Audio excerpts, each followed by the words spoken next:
This morning in our James Beard Award-winning series that we call The Dish, we're honoring Black History Month. So we're going on the road, taking you to a beloved Georgia restaurant that serves up so much more than traditional Southern cuisine. Pascal's is the name. It's been in business for nearly 80 years. The food is a draw, but the restaurant also played a very important role in the struggle for civil rights. As we celebrate this Black History Month, on the very last day of Black History Month, CBS Saturday morning co-host Michelle Miller met former UN ambassador and civil rights icon Andrew Young at this historic place.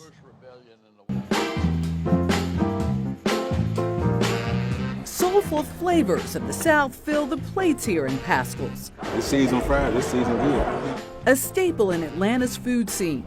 Here you go, sweetie. And here you go, my love. The most popular item on the menu, the fried chicken. And you can't forget about the sides, yams, mac and cheese, and potato salad. But look around and you'll see history on the walls. 77 years and counting. I just remember as a child always going to Pascal's. This space is amazing. It's huge. Yes. I love it. Yes. But this isn't the OG. This is not the OG. The OG is actually around the corner. Kenny Coulter is the general manager, the extension of a legacy that began with two brothers, James and Robert Paschal, in 1947. What was it about these two brothers? Well, first of all, they were successful. And for two Black successful brothers to dedicate their successes to freedom, it's just a story within itself. In the 1960s, they made it a haven for the civil rights movement, and their restaurant became a meeting place. If it was 62, 63, we were planning with Martin Luther King to go to Birmingham. 65, we were meeting to plan about Selma.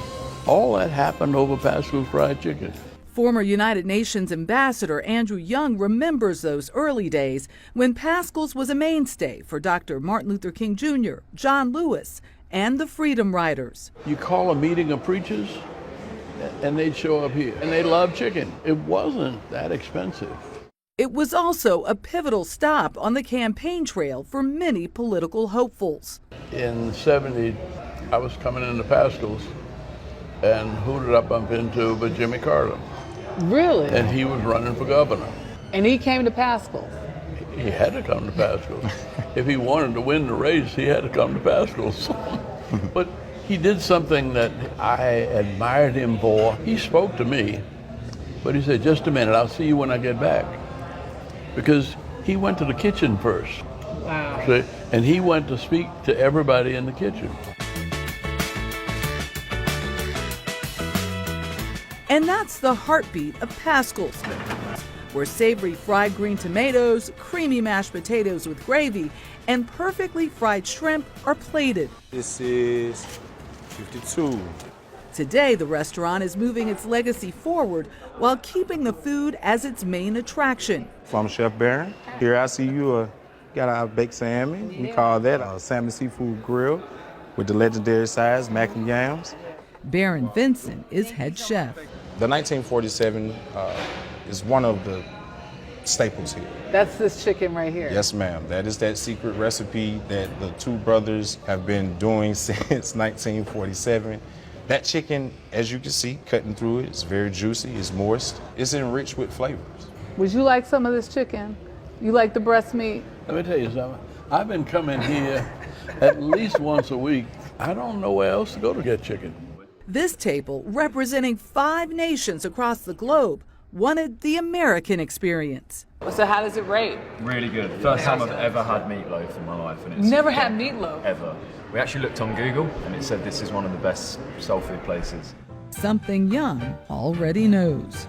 I like their food. You never get tired of it? Oh, what is there to get tired of? But that peach cobbler will put a hurting on you. I'm gonna taste it. Okay. Oh my gosh. Peach cobbler. Oh my gosh, my favorite. That and banana pudding, my two favorite. Mine too. I love banana pudding. Yeah. Oh, That's well, it. in the piece, I know you guys reacted to this. You saw some robots making food runs to the tables.